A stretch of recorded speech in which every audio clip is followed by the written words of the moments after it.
দুই নম্বৰে বিজেপিক ভোট দিয়া মানে পাকিস্তানী উগ্ৰপন্থীক ভোট দিয়া এই মন্তব্য টঙ্কেশ্বৰ ৰাভাৰ এনডিএ সমৰ্থিত প্ৰাৰ্থীক ভোট দিবলৈ আহ্বান টঙ্কেশ্বৰ ৰাভাৰ পঞ্চায়ত নিৰ্বাচনলৈ মাজত মাথো 3 দিন বাকি বিভিন্ন দলৰ প্ৰাৰ্থীসকলক জয়ী কৰি আনিবলৈ সকলো দলেই বিভিন্ন ধৰণৰ কৌশল অৱলম্বন কৰি হলেও নিজৰ প্ৰাৰ্থীক জয়ী কৰিবলৈ উঠিপৰি লগা দেখিবলৈ পোৱা গৈছে।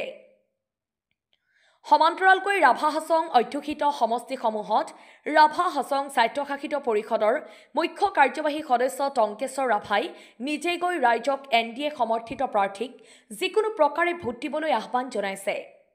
আজি দিনৰ 11 বজাত কেটেকিবাৰী মধ্য ইংৰাজী বিদ্যালয়ৰ খেলপথাৰত 29 নং মাৰুক্ষেত্ৰী গাঁও পঞ্চায়তৰ অন্তৰ্গত 3 নং লক্ষীপুৰ আঞ্চলিক পঞ্চায়তৰ সদস্যা ৰাভা হাছং যৌথ সংগ্ৰাম সমিতিৰ সমৰ্থিত প্ৰাৰ্থী তুলসী ৰাণী ৰাভাৰ হৈ প্ৰচাৰ কাৰ্যসূচীত ৰাভা হাছং স্বায়ত্তশাসিত পৰিষদৰ বহু নেতাকৰ্মীয়ে নিৰ্বাচনী প্ৰচাৰ কাৰ্যসূচীত নামি পৰা দেখা যায়।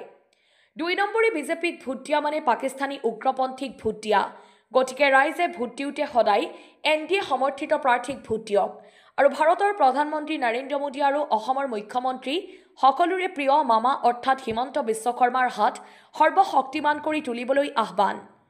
গতিকে ৰাভা হাছং স্বায়ত্তশাসিত পৰিষদৰ অন্তৰ্গত জিলাখনৰ 20টা আঞ্চলিক পঞ্চায়তৰ 6টা আঞ্চলিক পঞ্চায়তত আমাৰ সমৰ্থিত প্ৰাৰ্থী আছে।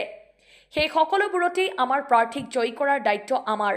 সেয়েহে ৰাইজে যিকোনো পৰিস্থিতিত মাৰুক্ষেত্ৰী গাঁও পঞ্চায়তত আমাৰ সমৰ্থিত প্ৰাৰ্থী তুলসী ৰাণী ৰাভাক ভোট দি জয়ী কৰিবলৈ ভাষণ প্ৰসংগত এনেদৰে আহ্বান জনায় ৰাভা হাছং স্বায়ত্তশাসিত পৰিষদৰ মুখ্য কাৰ্যবাহী সদস্য টঙ্কেশ্বৰ ৰাভাই। ইতিমধ্যে 3 নং লক্ষীপুৰ আঞ্চলিক পঞ্চায়তৰ পৰা ৰাভা হাছং যৌথ সংগ্ৰাম সমিতিৰ সমৰ্থিত প্ৰাৰ্থী তুলসী ৰাণী ৰাভাৰ চিহ্ন হিচাপে টিভি থকাৰ বিপৰীতে নিৰ্দলীয় তথা বিৰোধী প্ৰাৰ্থী ভানুমতী ৰাভা চিহ্ন হিচাপে কাপ প্লেট।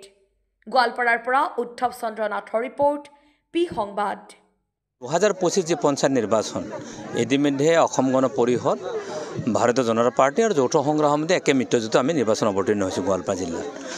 গোৱালপাৰা জিলাত মুঠ আছে আপোনাৰ 41খন আমাৰ আঞ্চলিক পঞ্চায়ত, 41খন গাঁও পঞ্চায়ত।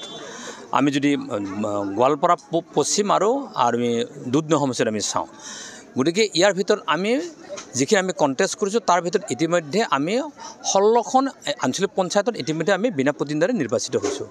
2খন জিলা পৰিষদত আমি ইতিমধ্যে নিৰ্বাচিত হৈছোঁ, এখন ভাৰতীয় জনতা পাৰ্টি, এখন যৌথ সংগ্ৰাম সমিতি। আৰু ইতিমধ্যে বহুকেইটা ৱাৰ্ডত বিনা প্ৰতিদ্বন্দ্বীৰে ইতিমধ্যে নিৰ্বাচিত হোৱা যথেষ্ট সংখ্যক প্ৰতিনিধি আছেই। গতিকে এই দৃষ্টিভংগীৰে যদি আমি পশ্চিম গোৱালপাৰা, আজি মই ইয়াত আছোঁ, পশ্চিম গোৱালপাৰা যদি আমি চাবলৈ যাওঁ, আমি বাকী যিকেইটা আমাৰ কণ্টেষ্ট কৰিবলগীয়া আছে, যিকেইটা ইয়াত আপোনালোকে চাব, সেইকেইটাত আমি ইতিমধ্যে আঞ্চলিক পঞ্চায়ত আমি যিকেইটা আমাৰ এতিয়া কণ্টেষ্ট কৰিবলগীয়া আছে বাকী 6টা, সেই তাত আমি সুন্দৰ পৰিৱেশ, আমি তাত আমি জিকিয়ে যাম, কোনো অসুবিধা নাথাকে। আঞ্চলিক পঞ্চায়ত আমাৰ বালিজনা লক্ষীপুৰ আমাৰ আমি গঠন কৰিমেই, কোনো অসুবিধা নাই। জিলা পৰিষদত দুধনৈ আৰু পশ্চিম গোৱালপাৰা সমষ্টিটোত আমি ইয়াত 8খন আমি জিকিম, কোনো অসুবিধা নাথাকে। আৰু পূব আৰু জলেশ্বৰ, আজি মই নামটো নকওঁ, 2টা জিলা পৰিষদ এই এনডিএৰ মিত্ৰজোঁটলৈকে আহিব জিকিম। গতিকে গোৱালপাৰা জিলা পৰিষদো আমি গঠন কৰিম। গতিকে ডেফিনেটলি দিল্লীত মোদীৰ নেতৃত্বত চৰকাৰ আছে, দিছপুৰত হিমন্ত বিশ্ব শৰ্মা ডাঙৰীয়াৰ নেতৃত্বত চৰকাৰ আছে, আৰু ৰাভা হাছং কাউন্সিলত আমাৰ নেতৃত্বত চৰকাৰখন আছে। গতিকে আপুনি যদি আমি ইঞ্জিন বুলি যদি ধৰি লওঁ, গতিকে দিল্লীত এটা ইঞ্জিন আছে, দিছপুৰত এটা ইঞ্জিন আছে, দুধনৈত এটা ইঞ্জিন আছে, চতুৰ্থটো ইঞ্জিন আমাৰ এই পঞ্চায়তসমূহ।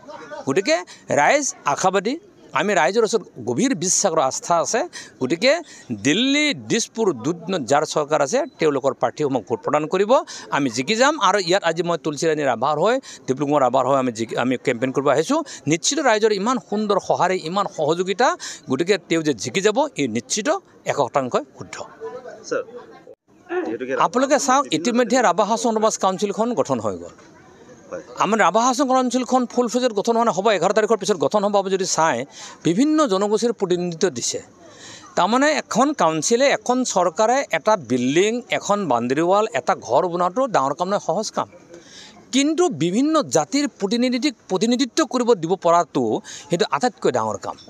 আৰু ৰাভা হাছং যৌথ সংগ্ৰাম সমিতি, বিজেপি আৰু এজিপিৰ এনডিএ চৰকাৰখনে ৰাভা হাছঙত বিভিন্ন জনগোষ্ঠীৰ মানুহক প্ৰতিনিধিত্ব কৰাৰ সুযোগটো আমি দিছোঁ। তাত ৰাভা আছে, তাত বড়ো আছে, তাত গাৰো আছে, তাত নাথ আছে, তাত গোৰ্খা আছে, তাত ৰাজবংশী আছে, তাত বেংগলী আছে, গতিকে আৰু যিবিলাক সম্প্ৰদায়ৰ নাই তেওঁলোকক আমি পূৰ্ণ কৰিবলৈ দিম, গতিকে নমুনা আমি দিম। গতিকে সেইটো হৈছে আটাইতকৈ ৰাভা হাছং যৌথ সংগ্ৰাম সমিতিৰ মটো, সকলোকে লৈ সকলোকে লগত ৰাখি সকলো জাতি আৰু জনগোষ্ঠীৰ ক্ষমতাৰ বিকেন্দ্ৰীকৰণৰ ব্যৱস্থাত অংশগ্ৰহণ কৰাৰ যি দৃষ্টি, সেই দৃষ্টিটো যৌথ সংগ্ৰাম সমিতিৰ আমাৰ আছে, NDA চৰকাৰখনৰ আছে, আৰু সেই দৃষ্টিভংগীৰে পঞ্চায়ত কাম হ'ব। আৰু সকলো কাৰণে যি ফাণ্ড আহিব সমবিতৰণ সমন্বয়ৰ প্ৰশ্ন আমি পঞ্চায়তসমূহে কাম কাজ কৰিম। Thank U.